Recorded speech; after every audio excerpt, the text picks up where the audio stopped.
Bien, como le anunciábamos, el jueves pasado visitamos la ciudad de Aristóbulo del Valle para encontrarnos con el senador Maurice Klose, que hacía rato, por lo menos nosotros no charlábamos con él. Creo que el año pasado tuvimos una entrevista vía Zoom con el ex gobernador, pero este año anda medio de perfil bajo, o por lo menos no se lo está escuchando mucho.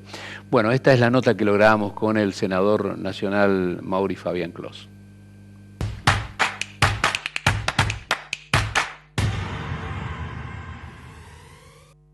Gracias por recibirnos, senador Klose. Etapa electoral, año electoral en la provincia de Misiones y en la República Argentina. ¿Cómo vive estas últimas informaciones que han habido en el ámbito nacional y en el ámbito provincial? De hecho, está todo muy convulsionado, porque Argentina tiene un problema que se repite secuencialmente, que las elecciones de medio término van generando inestabilidades. Y en este caso, el resultado electoral claramente no era el esperado por la coalición de gobierno, el Frente de Todos a nivel país, y esto está provocando un clima de inestabilidad no bueno. En este momento que estamos haciendo esta nota, está transcurriendo un tiempo difícil que esperemos que logre encarrilarse, porque en definitiva toda elección de medio término es un mensaje. El problema es que en Argentina las elecciones de medio término, ganando o perdiendo, cuesta leerlas. Si uno mira el mensaje del 17, a contrario censo de esta, había sido un mensaje muy favorable para la coalición de gobierno, en aquel caso era Macri. Y Macri en aquel momento manda 3 o 4 proyectos de ley al Congreso, intenta de alguna manera corregir algunos casos de su populismo de derecha conservador que había establecido en los 2 primeros años de gobierno, y empieza una debacle muy fuerte. Así que bueno, es un problema en Argentina, con el resultado que sea, ganando como en el 17 o perdiendo como en el 21, superar las consecuencias de una elección de medio término. Hay un actor fundamental a la hora de analizar una elección de medio término, que es el intendente.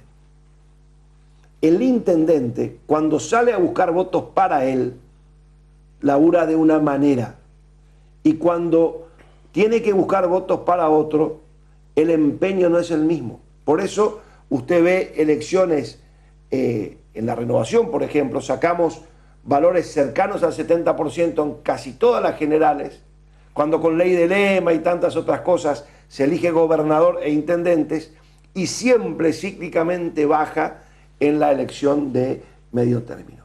Eso es lo que cuesta por ahí, hay veces, que entender.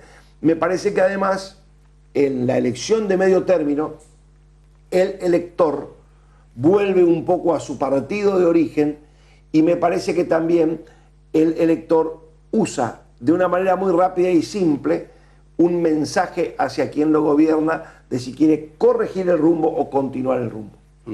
Y eso de corregir el rumbo y continuar el rumbo, hablemos primero de lo que ocurrió en Misiones. ¿Hacés la misma lectura que hace el gobierno, como obviamente renovador, de que, porque generalmente desde Juntos por el Cambio están hablando de frente y frente, que Juntos por el Cambio le ganó a la Renovación en lo que a frente se refiere? ¿La misma lectura hacés vos que hace el gobierno provincial, de que hay que medir candidato por candidato? A ver, esto es política y cada uno agarra la mitad de la biblioteca y la interpreta a su manera. Yo te voy a responder de una forma distinta. Estoy seguro que este resultado de la elección de septiembre no se va a repetir como una copia en noviembre. ¿Por qué? Porque las elecciones PASO, utilizadas por un espacio político, no son sumas matemáticas. Vamos a poner un ejemplo. Elección del año 2013. En una de las PASO competía Ramón Puerta, Adolfo Velázquez y Claudio Wiplinger. La suma de los tres orilló los 30 puntos. Al otro día que ganó esa interna, ¿te acordás? Ramón Puerta, sale Adolfo Velázquez y Claudio Wiplin que dice, nosotros no te acompañamos. ¿Cuánto sacó Puerta? 15 puntos. Bueno, todo esto va a depender de cómo esos frentes que sí compitieron logran mantener ese caudal de la sumatoria de sus partes y también cómo la renovación se adapta en términos de trabajo y discursivos a una elección general donde sin duda alguna tiene que comprender, como lo ha dicho el gobernador y también desde la conducción política, el mensaje de las urnas. No va a ser la misma elección. Claramente no va a ser la misma elección. Lo que sí también hay que medir, y hay que medirlo a nivel nacional y provincial, es esta herramienta de las PASO.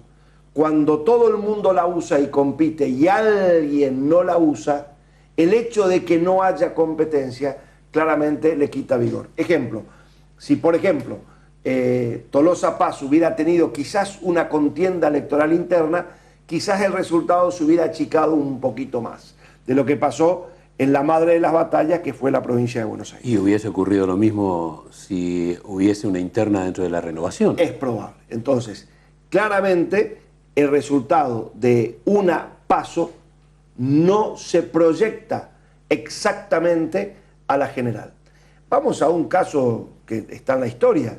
En las PASO del 19 a presidente de la República, el desdén con el que trabajó el partido de Macri esa elección fue tremendo. Acá en la provincia he conocido dirigentes importantísimos, estaban en Aguavista o en algunos ahí por hoteles de Iguazú o Foz de Iguazú, el día de las PASO que condenaron el fin del mandato de Macri y pusieron a la economía argentina en el problema que hoy está. Yo tengo un proyecto por eliminar las PASO, que lo presenté. Soy uno de los pocos que presenta. E incluso voy a fondo con las PASO. Yo creo que las PASO van en contra del espíritu de la Constitución del 94.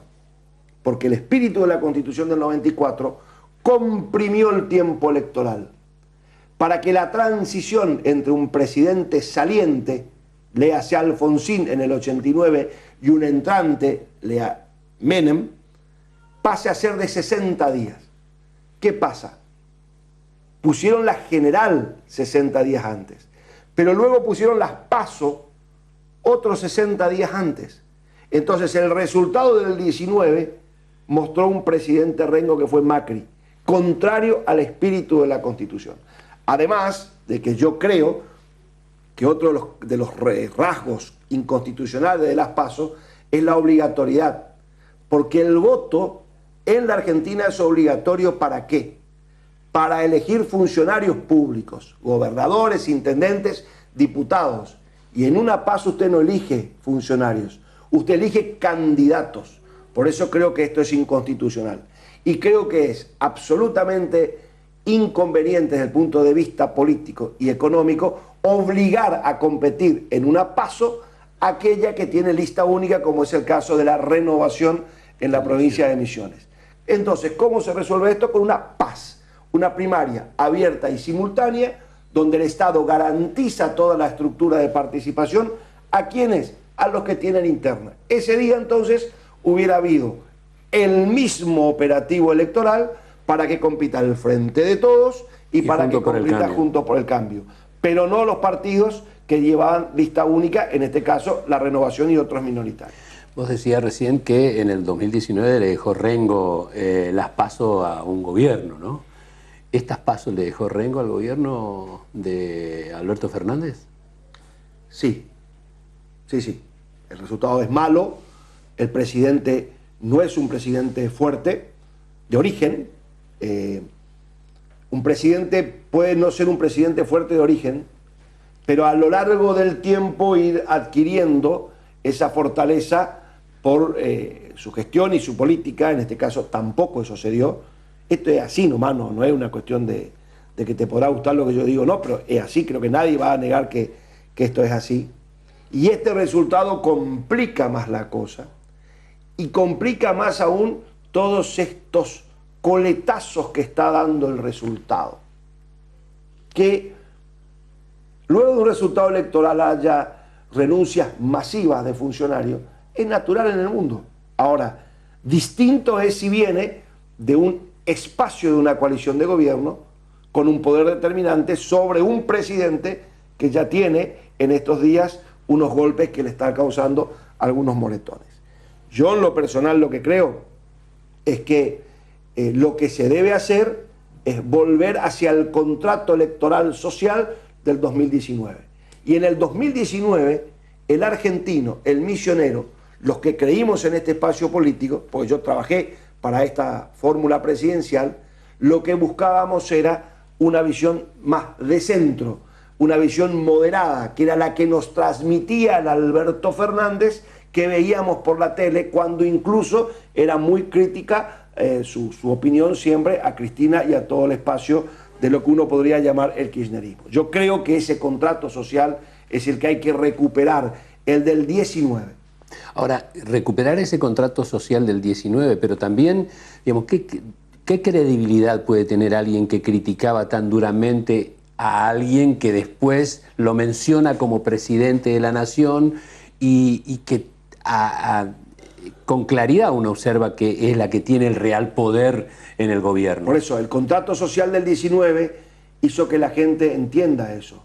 Y sabiendo todo eso, igual votó porque dijo, bueno, acá está Cristina, que nos gusta muchas cosas, que sabemos su visión, pero que tiene un techo electoral. Bueno, acá está Alberto, que juntos van a encontrar una síntesis para volver mejores. Bueno, lo que hay que intentar es de reencauzar eso, de reencauzar ese contrato social del 19. Eso es lo que yo creo.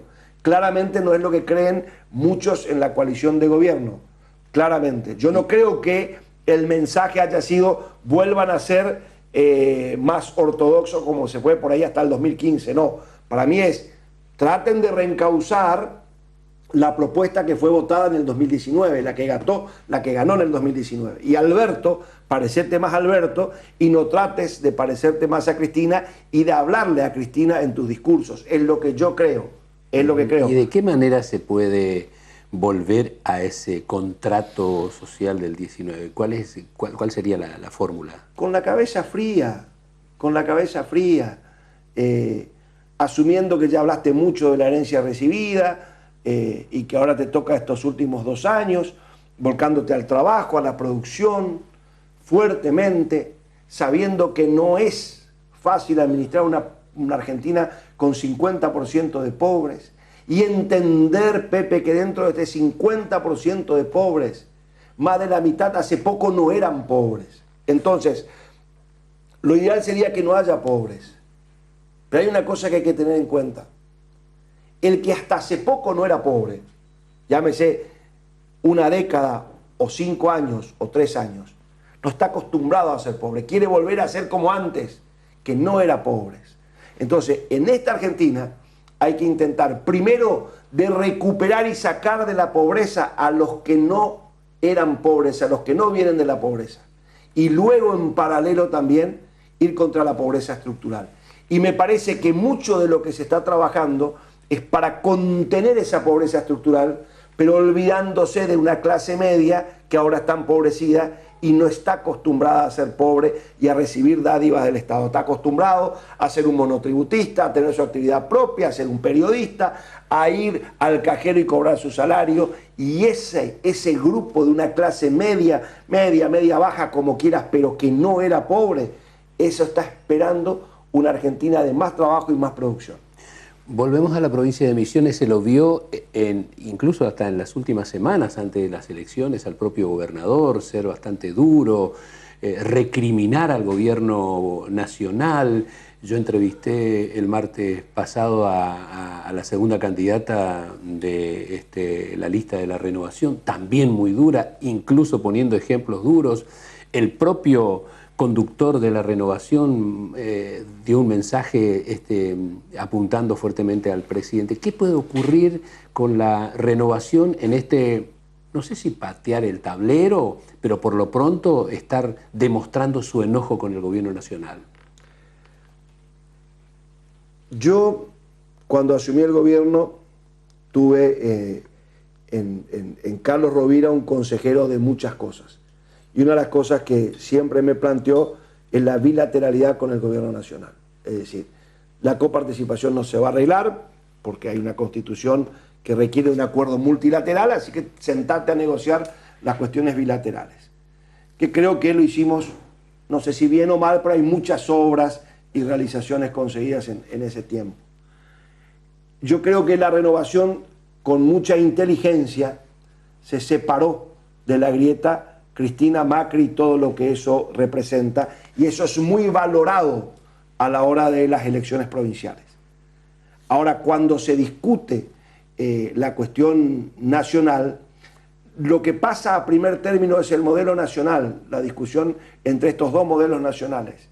Y lo ideal sería que la Renovación no entre en la grieta de la discusión Macri-Cristina y sus espacios Cambiemos y el Frente de Todos, pero que tampoco genere un problema de enfrentamiento con el gobierno nacional. Sea cual fuera el gobierno nacional, con carácter y con fortaleza, la negociación bilateral se debe recuperar, y en todo caso con las broncas que se tienen por cosas incumplidas, como puede ser la zona franca o la última innecesaria del puente de Iguazú. Yo lo escuché al presidente decir que iba a abrir, es más, argumentó en favor de la apertura. Tal cual. Yo no podía creer cuando esto fracasó y las gestiones que hice para revertir. Bueno, eso hay que reencauzar e intentar de que en noviembre justamente uno lo vea a una renovación por arriba de todas estas grietas, y mostrando sí la importancia de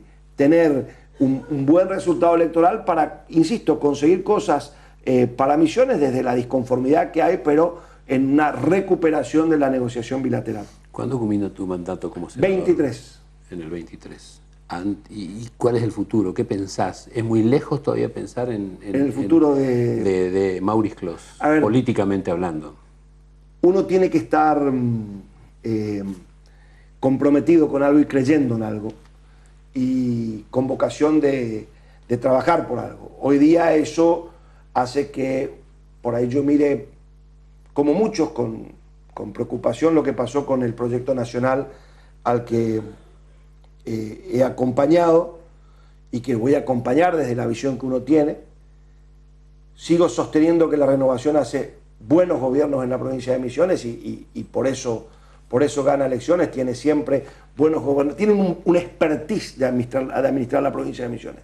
La Renovación sabe cómo administrar la provincia de Misiones, incluso también sabe cómo manejar tiempos políticos de grandes resultados electorales y resultados electorales no tan buenos. Del 2003 a la fecha tuvimos diversos tipos de resultados electorales. En ese escenario yo creo que uno tiene que también mirar para atrás y ver todo lo que tuvo. Bueno, yo tuve mucho, no tengo las mismas expectativas que tuve en otra época, y transito una etapa de la vida donde por ahí puedo mirar eso y, con la experiencia que tengo, proponer cosas, proponer ideas, diferenciarme en algunas y coincidir en otras. Así que en ese camino estoy. Y el 23 estaré donde tenga que estar, pero claramente ya con una trayectoria que uno ve. Yo tengo 50 años, tampoco es mucho, pero empiezo a ver cómo atrás mío hay chicos de entre 30 y 40 que están haciendo lo mismo que yo hacía 15 años atrás, con la fuerza que tenían esos chicos 15 años atrás. También hay que tener en cuenta que los que ganamos la experiencia que tengo yo del punto de vista público en tantos cargos, y también desde el punto de vista privado, porque no paro de laburar en la actividad privada, siempre tenemos cosas como para sumar. ¿Sos un hombre de consulta hoy en la Renovación o depende en qué niveles? Yo no ando con vueltas, depende en qué niveles. De consulta, muchísimo, pero no por ahí en los primerísimos niveles donde yo estuve acostumbrado a estar. ¿Por qué? ¿Por qué no se da eso? No sé, no sé.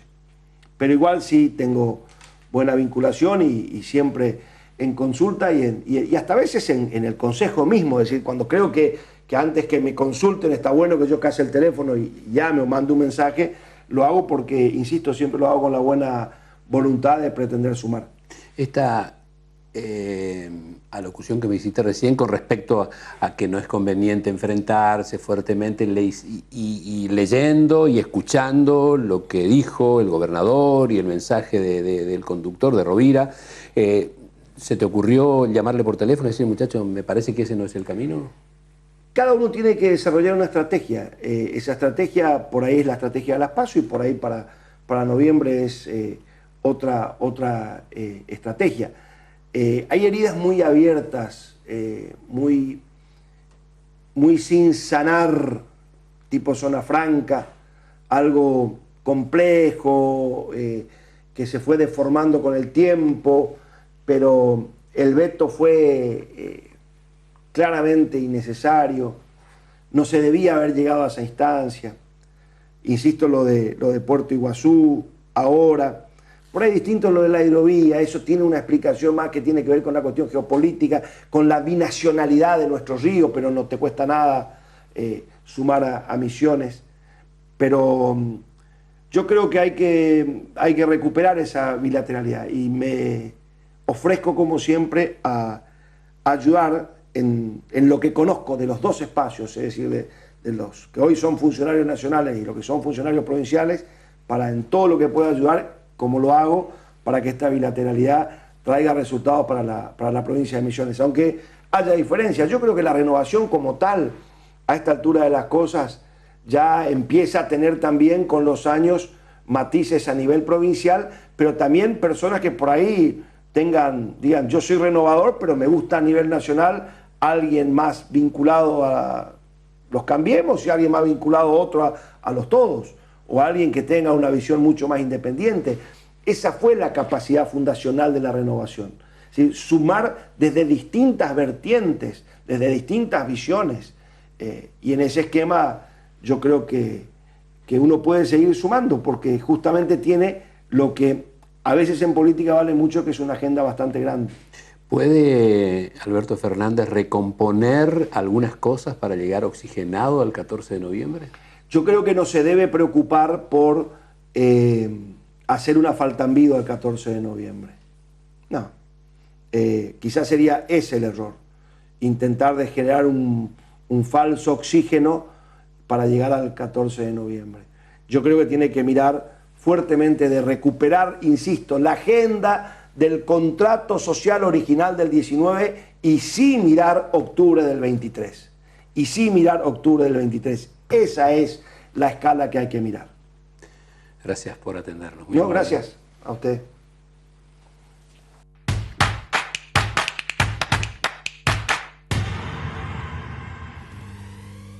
Muy bien, la nota que logramos con el senador Maurice Clos. Nos queda dos puntos importantes todavía en mi programa, o en el programa de hoy.